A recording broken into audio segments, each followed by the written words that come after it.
Olá, alunos, aqui é o professor Rafael e hoje a gente está dando sequência aos nossos estudos sobre a questão demográfica no Brasil, certo? Na aula passada, a gente trabalhou bastante a ideia ali do gráfico que apresentava ali os indicativos ali de natalidade, mortalidade, crescimento vegetativo. E hoje a ideia é a gente esmiuçar mais esse gráfico e entender o que estava acontecendo e o que fazia com que a gente tivesse aqueles índices de natalidade, mortalidade, as reduções, enfim. Então, só relembrando, trouxe aqui de maneira resumida aqui aquele gráfico, a gente tinha percebido que ele teve bastante alteração, sobretudo ali ao longo do século XX. A gente viu que ao longo do tempo a gente teve a mudança ali das taxas de natalidade, mortalidade, e que por conta dessas alterações, a gente acabou definindo, então, 3 etapas, né? Então, esse gráfico aqui, ele apresenta esse processo de transição demográfica no Brasil. Então, a gente vai ver uma primeira etapa, onde a gente tinha ali a natalidade e a mortalidade, os dois estavam lá elevados. Uma segunda etapa, onde a gente vai ter a natalidade elevada, mas a mortalidade começa a reduzir bastante. E uma terceira etapa, que seria ali um processo de redução acelerado da natalidade, certo? Hoje a gente vai dar um destaque maior a essa primeira etapa. Vamos entender por que a gente vai ter ali esses índices de natalidade e mortalidade tão elevados, certo? Então vamos lá. Então, galera, falar da natalidade e mortalidade do Brasil do início do século XX é falar de um Brasil rural, de um Brasil onde a maior parte da população vivia num contexto ali do campo, da produção agrícola e vivendo um processo de exploração do trabalho muito grande. A gente vai ver que nesse contexto histórico, o Brasil era governado por algumas elites rurais que concentravam boa parte das terras e tinham a população, de maneira geral, trabalhava, né, em grandes fazendas com uma condição de renda muito precarizada.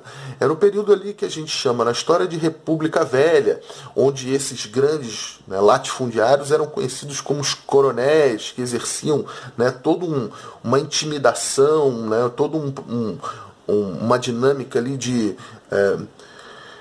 maus tratos, as condições de trabalho, né, das pessoas. Então a gente vai ver que isso tem uma relação com a questão demográfica do Brasil. Então a gente já vai destacar aqui, né, na primeira etapa, né, que a gente vai ter ali uma elevada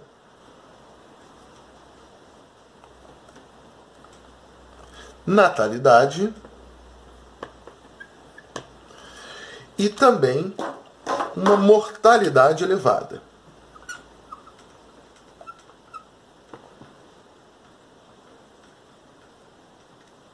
Saudade de um quadro grande. Tô tendo que me virar nesse quadrinho aqui, certo, galera? Mas vocês vão ser compreensivos e vão fazer uma força aqui para entender, né? Então aqui, vamos falar desses motivos ali. Então, por que a gente tem uma natalidade elevada nesse início do século XX, nesse contexto de um Brasil rural?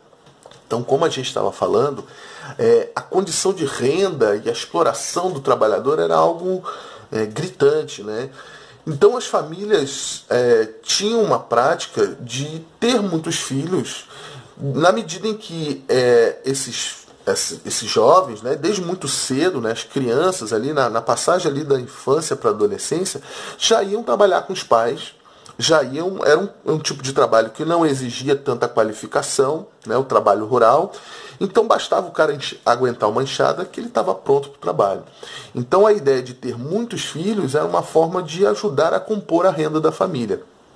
É claro que a gente fala hoje nessa questão da infância e como a ideia de um trabalho infantil é algo que traz uma série de prejuízos para o desenvolvimento do ser humano, porque a gente tem hoje uma ideia de infância, um entendimento, um estudo sobre, né, o desenvolvimento humano, faz com que a gente perceba que é uma etapa do desenvolvimento do sujeito e que precisa ser preservada. Mas naquela época não existia nada disso, né? Uma criança ou um adolescente era visto como um adulto em miniatura. Então, essa ideia do trabalho infantil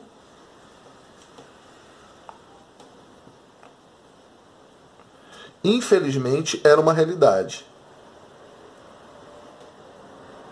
E aí vocês podem dizer, professor, mas hoje também tem lá o jovem aprendiz e tal. Mas a gente não pode nem fazer comparações ao que era, né, esse trabalho no início do século XX desses adolescentes. Né? Hoje um jovem aprendiz tem toda uma proteção legal, tem todo um cuidado para que esse trabalho que ele desenvolva não prejudique o seu crescimento, o seu amadurecimento. Então, na condição de jovem aprendiz, ele vai ter uma carga horária reduzida, ele não pode trabalhar em situações, né, perigosas, de risco, ele não pode ser privado da educação, ele tem que estar estudando. Então tem toda uma proteção legal. Naquele contexto não. O trabalho que eu estou falando, trabalho rural do início do século XX, era uma condição onde esses jovens estavam vivenciando ali jornadas de trabalho exaustivas, eles vivenciavam ali situações do mundo adulto, inclusive. Então era muito comum, né, adolescentes ali de 10, 11, 12 anos de idade já trabalhando, um trabalho pesado, com enxada, e já expostos a um mundo adulto. Então muitos começavam a fumar, a beber, bebidas alcoólicas no caso, né? Então era algo que ia debilitando demais esse jovem. Então, isso inclusive estava associado a uma questão da mortalidade. O sujeito que começava a trabalhar com 10 anos de idade, com esse regime de trabalho extremamente extenuante, ele chegava com 40, 50 anos de idade, ele estava bastante debilitado. Então o aspecto dele era que de um senhor, né, já no fim da vida, infelizmente, né? Então, essa questão ali do trabalho infantil era uma questão muito presente na vida das pessoas. Outro aspecto que faz com que a natalidade fosse elevada é a ideia que não existia naquele contexto a ideia de planejamento familiar. Hoje em dia, uma família, né, que decide ter filhos, há um diálogo ali, ou pelo menos hoje em dia a gente tem a possibilidade de que haja uma ideia de planejar quando aquele casal vai ter um filho, se vai ser agora, se vai ser depois, quantos vão ser. Essa ideia de um debate, um diálogo, e inclusive métodos para conseguir fazer com que essa gravidez indesejada não ocorra. É o que a gente chama de métodos contraceptivos. Naquele contexto, a ideia de evitar uma gravidez, ou, né, planejar, né, quando vai ser a gravidez, era algo que não existia. Né? Então, como a gente já está falando, a ideia de ter quanto mais filhos tivesse, melhor. E essa ideia de que havia um diálogo, né, uma conversa entre o casal, era algo que a gente vai ver que também não existia. Né? Então, a gente pode destacar aqui como um fator toda essa questão assim, de ausência de planejamento familiar e ausência até de métodos que pudessem, né, levar a esse controle ali de natalidade. Então vamos botar aqui, precariedade. Hoje em dia, né, quem decide, né, planejar ali a família e tal, tem à sua disposição uma série de métodos contraceptivos. O que são esses métodos? Vamos dar exemplos aí. A gente está falando da camisinha, a gente está falando de pílula anticoncepcional, a gente está falando do DIU, né, que é um dispositivo intrauterino, uma série de ferramentas à disposição ali das pessoas. Naquela época, a gente tinha uma precariedade.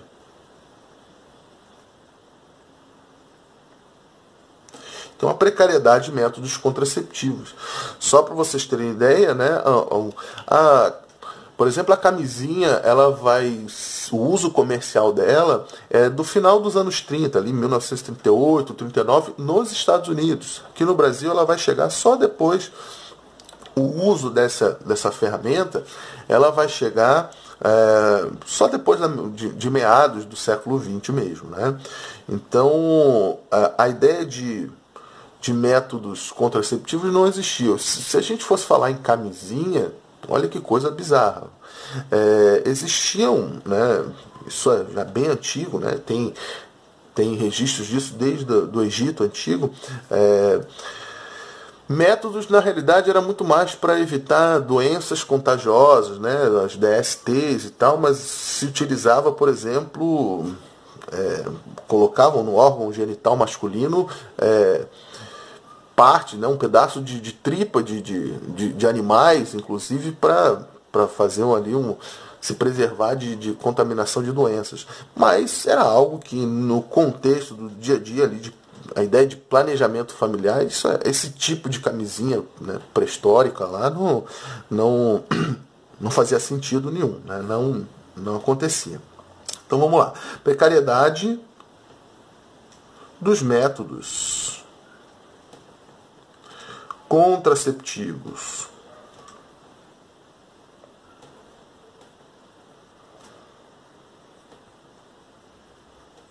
Saudade de um quadro grande. Ai, meu Deus.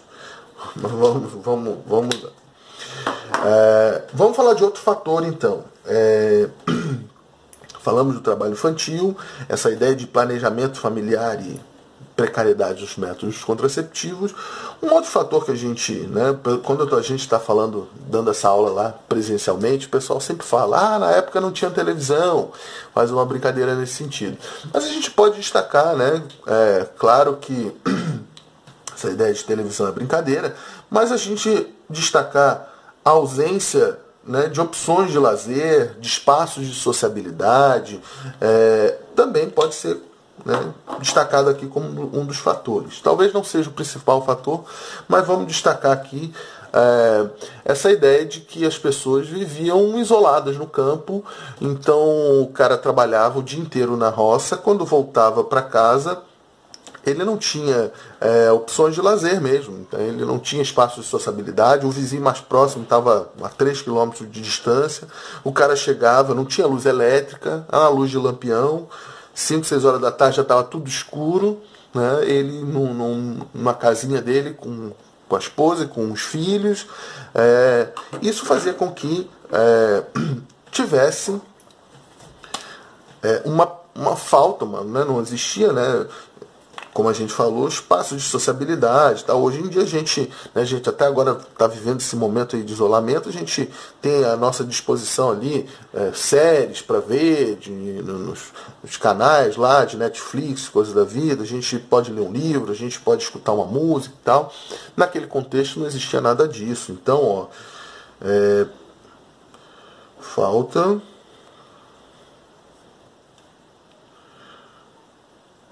de lazer, né? Opções de lazer. Meu quadro aqui está pequeno, eu vou ter que... então isso é um dos fatores que vai interferir nessa questão da natalidade, certo?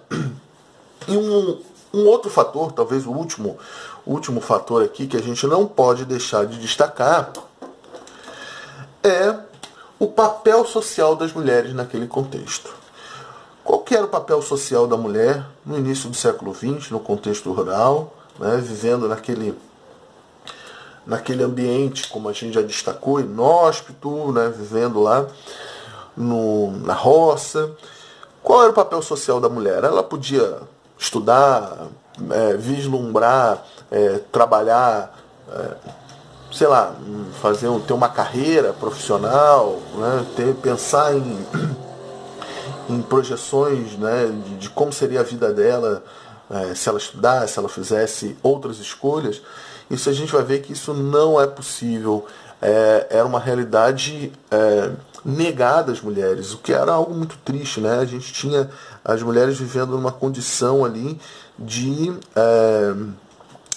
vamos dizer assim, de quase sendo... os maridos dessas mulheres, né, eles exerciam um papel ali de controle muito grande, né? Então as mulheres elas eram cuidadas e controladas de certa maneira pela família até o período em que elas casavam. Quando elas casavam, elas passavam a ser quase que uma extensão da propriedade do marido. Então, como a gente falou, a ideia de planejamento familiar, a mulher não tinha muito voz, não tinha voz nessas decisões. era algo muito triste que a gente, né, observava naquele contexto. Então o que se esperava da mulher era casar, ter filhos e o trabalho doméstico. Não existia outros papéis sociais possíveis às mulheres, né? As mulheres que tentassem se rebelar contra isso tinham um controle moral muito grande, né? Então eram acusadas de uma série de coisas, né? Enfim, que nem vale a pena a gente reproduzir aqui. Então essa ideia do papel social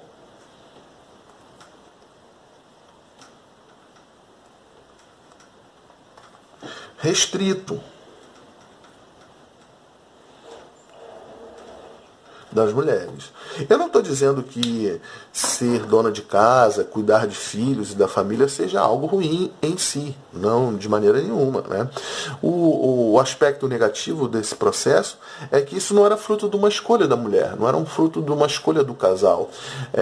Era uma imposição, e inclusive uma imposição onde a mulher não tinha um protagonismo nenhum, né? Ela não podia exercer uma autonomia, exercer, né, enfim, a decisão sobre a vida dela, sobre o corpo dela e sobre, inclusive, a família dela, era algo que não estava nas suas mãos. Então, talvez esse fosse o aspecto negativo desse contexto, certo? Então, galera, aqui a gente vai encerrando por hoje. Numa próxima aula, a gente fala ali dos aspectos relacionados à mortalidade nessa primeira etapa.